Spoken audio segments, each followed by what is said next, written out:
agradeço imensamente a presença de vocês novamente. Estamos aqui diretamente da cozinha experimental do SIAP, para mais uma tarde gostosa. E hoje faremos molho bechamel e estrogonofe. O molho bechamel é o molho mais tradicional francês que tem, e aqui a gente conhece ele como molho branco. Mas nós temos dois tipos de molho branco. Nós temos o molho branco à base de amido de milho, que vai ter uma consistência, e a gente vai usar para alguns fins. Não pode ser congelado, porque o amido de milho não se dá bem com congelamento. E o molho bechamel, que também é um molho branco, que a gente usa como base de espessante, uma preparação chamada roux, em francês. A gente vai usar leite e esse espessante roux. O roux, ele é feito com manteiga e farinha de trigo. Nós cozinhamos a farinha de trigo na manteiga até que ela tome uma coloração levemente amarelada e depois nós vamos acrescentando leite ou caldo, dependendo da preparação que a gente vai fazer.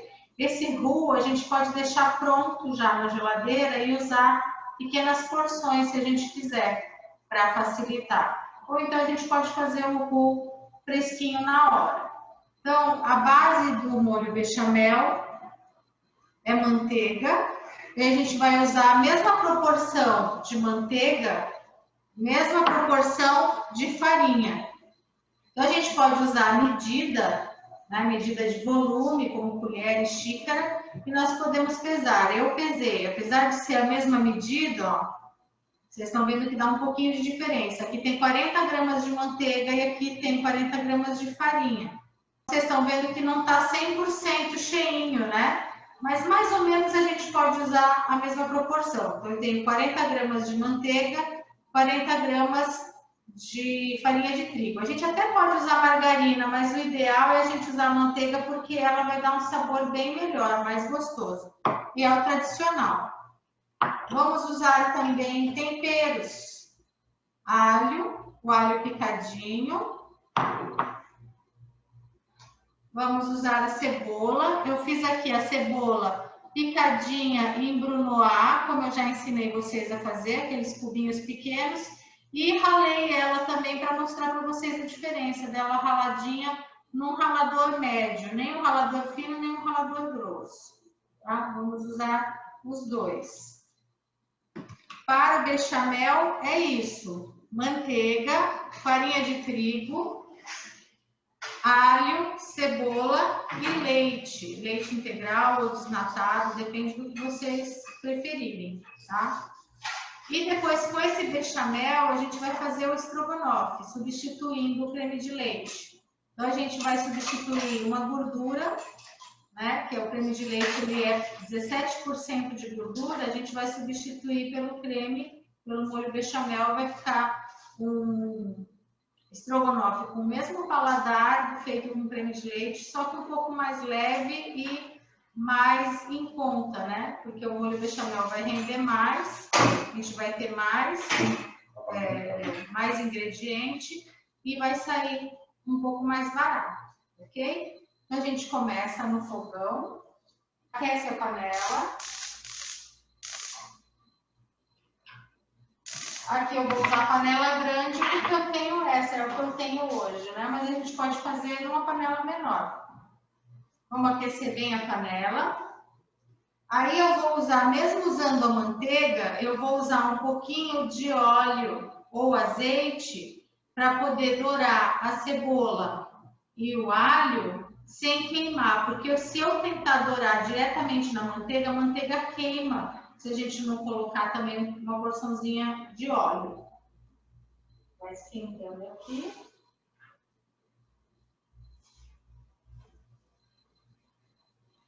O molho bechamel a gente pode usar para inúmeras coisas. Tudo que a gente precisar deixar cremoso, a gente pode usar o bechamel. A gente pode usar num frango desfiado, num palmito, para fazer a base de recheio para torta, para empada.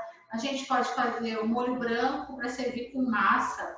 Pode acrescentar queijo, mussarela ou outros queijos que vocês prefiram, ou só queijo parmesão. A gente pode misturar com outros molhos e criar molho rosé.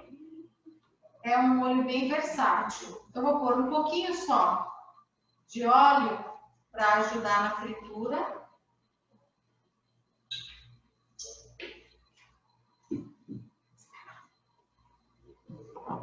Vou colocar o alho.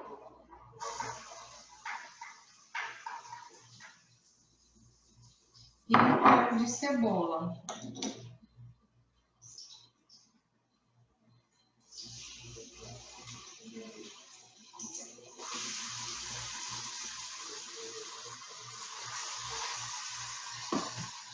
Eu vou refogar até que ele comece a ficar transparente. Então, o molho bechamel, ele tem alguns segredos, né? O que pode acontecer? A gente pode empelotar, a gente pode queimar. Se empelotar no final, não tem problema. A gente pode passar numa peneira, ou no liquidificador, ou numa batedeira. Não tem problema nenhum. O que a gente não pode deixar é queimar e não pode deixar a farinha ficar crua. Deixar sabor residual de farinha crua. Então, quando ele começar a pegar aqui nas beiradinhas, já está na hora de eu colocar, para não queimar, porque eu ainda vou cozinhar com a farinha e com a manteiga. Então, eu venho, ponho a manteiga. A manteiga agora ela não vai queimar, porque eu já tenho uma porção de óleo, né? Vocês podem fazer essa medida em colheres, tá, gente? Quando vocês quiserem fazer pouco molho branco, pouco bechamel, vocês podem usar só a medida do que vocês precisam. E aqui, de uma vez, eu vou jogar a farinha.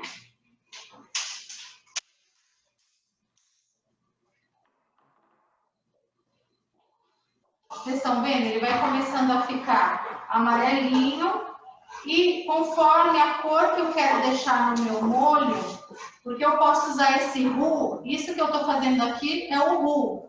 É a farinha sendo cozida na manteiga. Então, se eu quero fazer molho branco, eu vou cozinhar esse roux o suficiente para a farinha ficar cozida, não dar sabor residual, mas também não alterar demais a cor do meu molho, ele continuar branquinho. Se eu vou fazer molhos escuros, como molho madeira, eu posso deixar corar bastante, tá? Então, vocês estão vendo aqui que ele ainda está amarelinho, né? Deixa eu ver, minha mão atrapalhando um pouco aqui de ver. Quem já fez coxinha em casa, é praticamente o mesmo processo. Só que o da coxinha a gente põe na água, né? Então, eu estou sentindo aqui que já está na cor que eu quero, né? Tá clarinho ainda. Aí eu venho com o leite. O leite frio, não gelado. Também não precisa estar fervendo o leite. E eu vou colocando o leite até o ponto que eu quero. Essa quantidade aqui dá para espessar 1 litro de molho, 1 litro de leite. Aí eu venho devagarzinho e vou colocando. Parece que vai empelotar, ele começa a engrossar de uma vez, a gente continua colocando leite.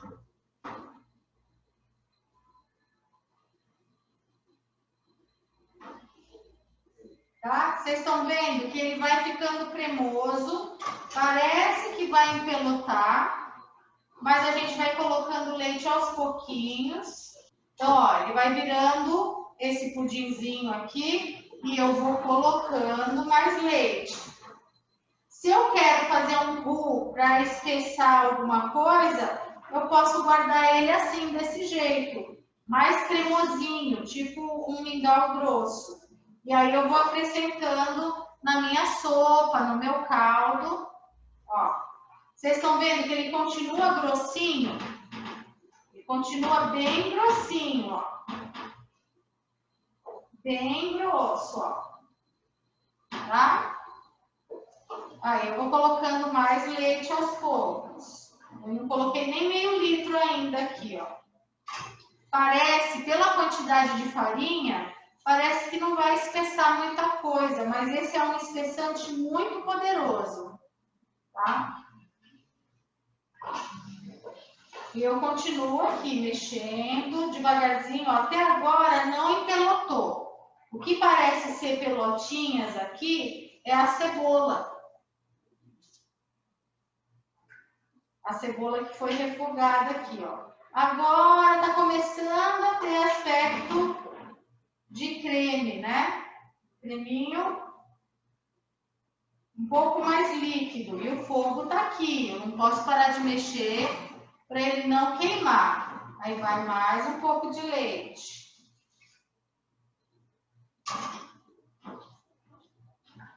Tem que ter essa paciência. Vai pondo leite aos pouquinhos.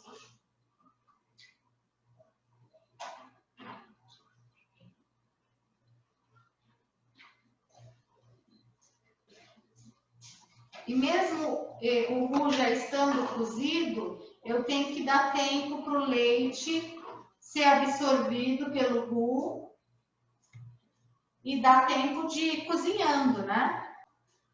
Vai espessando.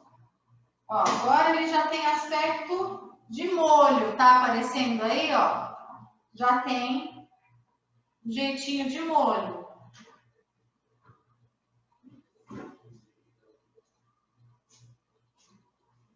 E sempre mexendo para ele não grudar no fundo.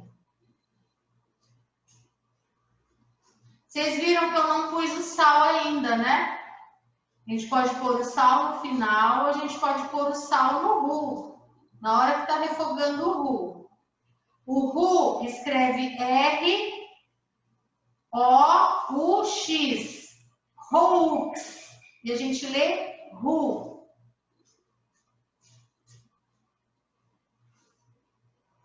Ó, vai espessando, eu quero ele um pouco mais líquido, vou pondo um pouquinho mais de leite. Então, vocês não estão conseguindo ver daí, mas não tem uma pelotinha aqui, tá? Ele tá bem cremosinho. E o que tem aqui aparecendo como se fosse uma pelotinha é a cebola, tá?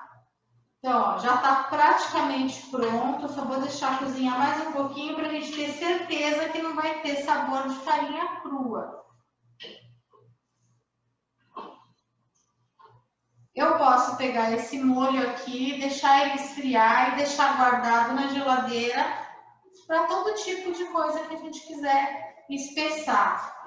Quando a gente vai fazer o yakisoba, que o shoyu fica bem aguadinho, a gente coloca umas 2 colherinhas assim desse molho, a gente consegue fazer aquele yakisoba igual de restaurante chinês. E a gente não descobre por que a gente não consegue fazer em casa. É porque eles usam esse espessantezinho.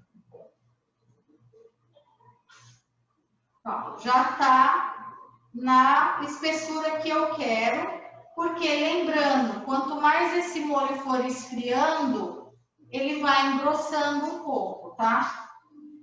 Eu podia chegar agora nesse ponto e colocar um pouco de queijo.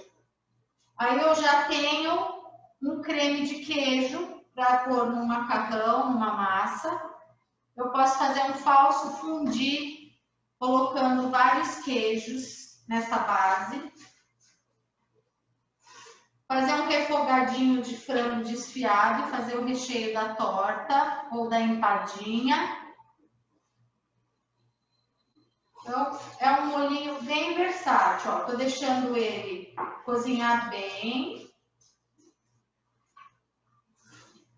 O molho original leva noz moscada, mas vocês já sabem que eu não gosto de noz moscada, né? Então eu não coloco. Mas quem quer fazer o bechamel tradicional, põe um pouquinho de noz moscada, bem pouquinho mesmo, para que ela não interfira. Eu gosto do sabor do molho sem o bechamel, sem a noz moscada. Só o saborzinho da cebola e do alho para mim já é suficiente. Para também não interferir nas outras preparações, né? Se eu for usar ele como base, nem tudo vai combinar com a noz moscada, né? Então, ó, para mim já tá pronto, ó. Tá bem lisinho, bem cremosinho. Vou deixar ele um pouquinho aqui de lado. E a gente vai começar o estrogonofe, que é o nome correto. Vamos entender uma coisa. Alguns anos atrás, ninguém ouvia falar no tal do estrogonofe. Eram algumas pessoas que conheciam, alguns restaurantes que faziam. Aí caiu na graça do povo, começou a servir em restaurante de prato feito, self-service, começou a servir nos buffets, né? Quando alguém ia fazer orçamento em buffet para festa, o estrogonofe sempre tinha o valor mais acessível, então virou um prato popular, né? O que a gente precisa entender? Muita gente acha que estrogonofe é um prato extremamente requintado, chique, né? E não tem nada disso. Ele foi criado como um prato muito popular, um prato para se fazer perto de locais de guerra, porque na guerra eles não tinham muita coisa. Então eles tinham o creme de leite e alguma carne que eles arrumassem, né? Claro que nunca filé mignon, né, gente? Era sempre a carne que eles pudessem arrumar. E um detalhe, o estrogonofe russo, ele não é feito com o creme de leite que a gente usa, ele é feito com creme de leite azedo, tá? Chamado de butter sour cream, que é o creme azedo. E outra coisa, não é um prato típico russo. Na Rússia, se você for lá e quiser comer um prato típico e perguntar no restaurante se tem estrogonofe, não tem. Eles têm o goulash, que é um guisadinho de carne parecido, também leva carne, champignon e creme azedo, mas não é o estrogonofe. E esse estrogonofe que a gente come no Brasil não tem absolutamente nada a ver com o estrogonofe russo. E onde eu comecei, né? Que ele não é um prato chique, ele é um prato que foi criado, é como a feijoada também. A feijoada ela não foi criada para ser um prato chique, ela foi criada para ser um prato popular. Só que os pertences da feijoada são caros, né? E são muitos, então ele acaba ficando um prato caro.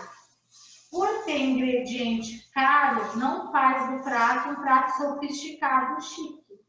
E é o caso do estrogonofe. Quiseram manter o estrogonofe como um prato chique, mas ele é um prato bem popular, muito fácil de fazer, mas ele de chique não tem nada. O que tem de pior do estrogonofe ainda é a batata palha. Eu não sei de onde eles tiraram essa bendita batata palha, é só no Brasil mesmo. Porque a batata palha de verdade, ela é palito, né? Ela não é tão fininha quanto essa que vem no Brasil. Então eu estou lá refogando a cebola para começar e eu vou ensinar um modo de preparo diferente do estrogonofe para vocês. O original é feito com carne de boi.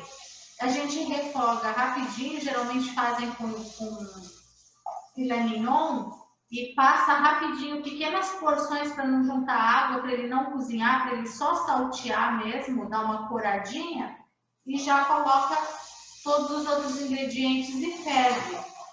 Aqui no Brasil inventaram de fazer de frango para ser mais acessível, né? Mais popular. Se a gente refoga o peito de frango, ele fica muito duro e desidratado. Eu tenho uma técnica que faz com que o frango fique bem macio, bem molhadinho, bem gostosinho. Então, primeiro a gente refoga, tá? Na semana passada, não, na retrasada, a gente fez a sardinha escabete e o macarrão expresso, né? Sobrou um pouquinho do extrato de tomate, eu guardei no potinho e congelei.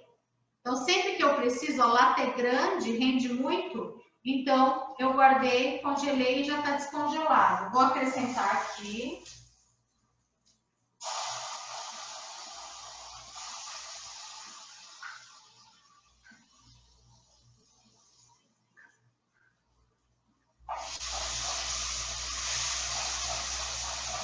E eu vou deixar esse extrato de tomate dar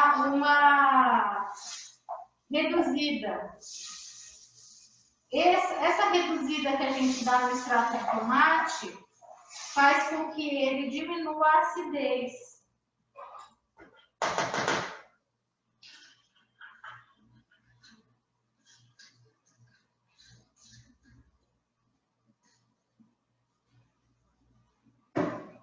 Então, ele vai ficar quase como se ele estivesse queimando. Ele vai caramelizar.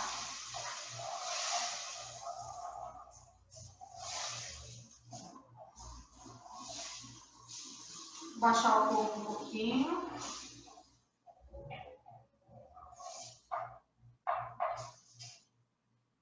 Aí vai 2 colheres de sopa de ketchup. Não tem ketchup na Rússia. Não sei de onde eles tiraram esse ketchup. No original, a base de carne, não vai molho de tomate.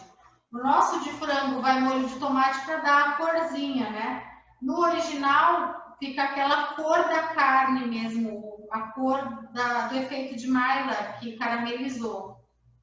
Vai ketchup.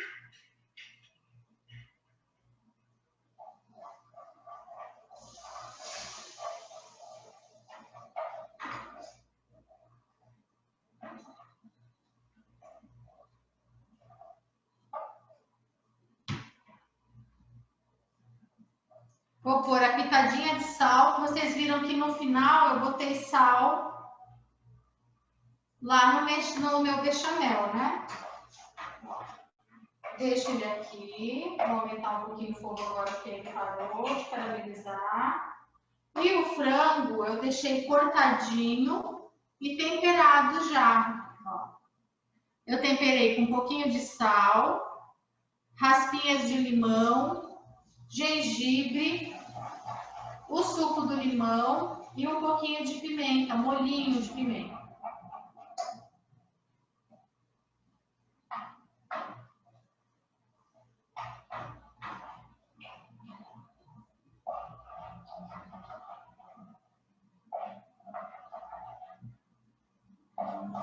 Ó, ele já está querendo soltar do fundo da panela o molho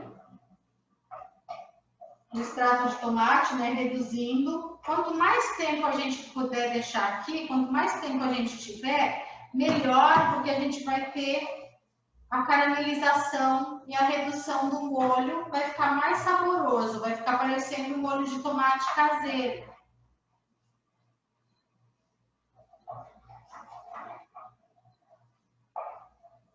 Ó, já está praticamente querendo desgrudar da panela.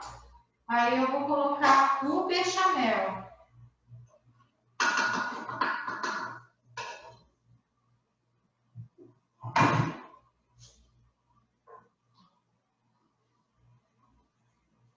Estão vendo aí?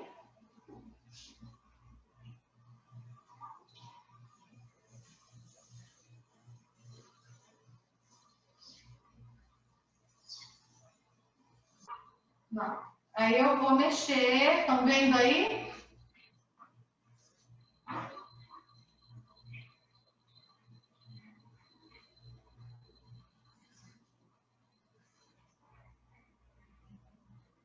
Vai ficando bem cremosinho.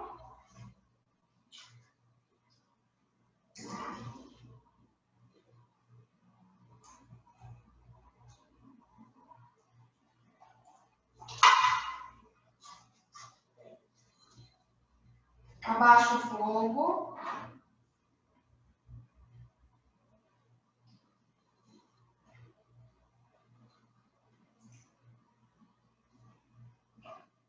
Ó, a consistência fica como se eu tivesse usado creme de leite. Tá dando para ver aí? Tá em qual? Tá nessa, né? Não, tá nessa. Ó, mesma consistência se eu tivesse usado creme de leite. Se eu quiser afinar aqui um pouquinho, eu posso pôr um pouquinho mais de leite.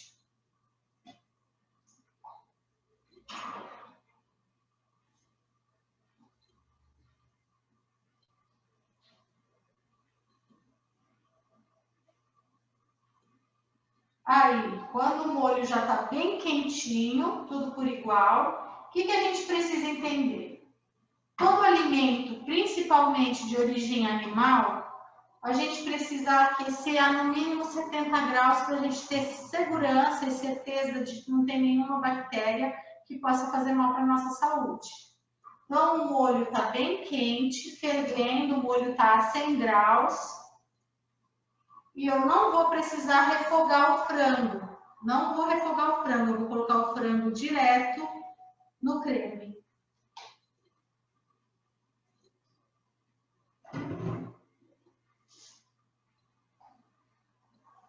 O peito de frango está bem limpinho, não tem nenhum nervinho, nenhuma gordura. E agora vai abaixar a temperatura, porque eu pus o frango que saiu da geladeira. E eu vou deixar só o suficiente para entrar em ebulição novamente e o creme borbulhar, porque está fervendo. Essa temperatura é suficiente para ele cozinhar por fora e automaticamente com o calor passando de fora para dentro vai cozinhar o frango até o meio dele, com toda a segurança de que não vai ter nenhum tipo de contaminação por salmonela ou qualquer outra bactéria. Ele vai cozinhar no calor, a gente não vai refogar. Então, a gente vai manter esse frango super macio e úmido, bem diferente do que normalmente a gente come por aí.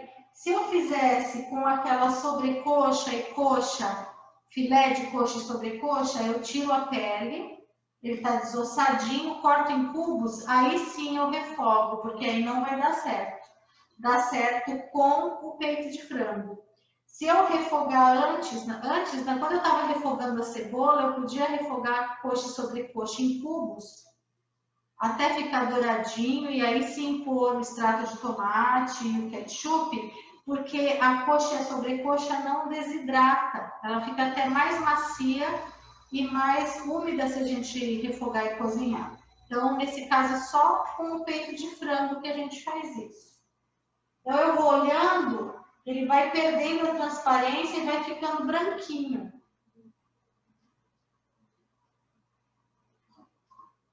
Tá bem cremosinho.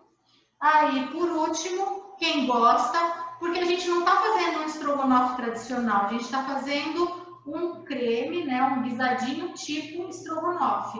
Aí eu coloco champignon. Todo refogado com acompanhamento cremoso na França se chama fricassê. Então, um estrogonofe é um fricassê. Então, a gente está fazendo aqui um fricassê, na realidade, né?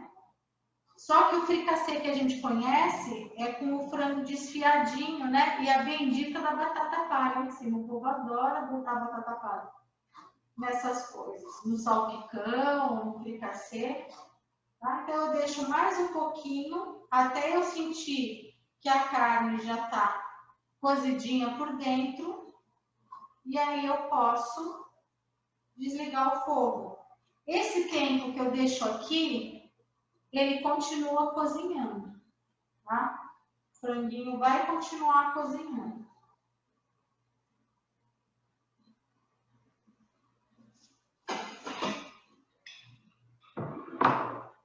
Eu já deixei um arrozinho pronto, que é o acompanhamento, né?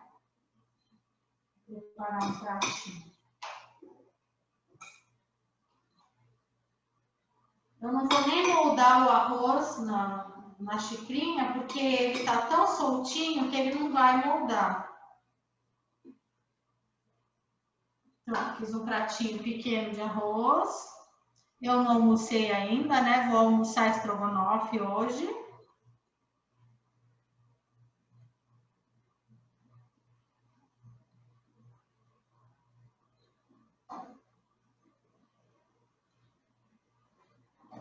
Eu não provei o sal, né? Mas já tinha sal no frango, o frango foi temperadinho com sal. Já tinha sal no bechamel. Vamos aqui. Estão vendo aí? Tá com a cara boa? Parece apetitosinho? Bom? Viram que rápido? Tá? Fizemos 2 receitas tradicionais. Fizemos o bechamel e fizemos um refogadinho tipo fricassê, tipo estrogonofe. Tá? Econômico, saudável, porque contém menos gordura e vapt-vupt, facinho de fazer.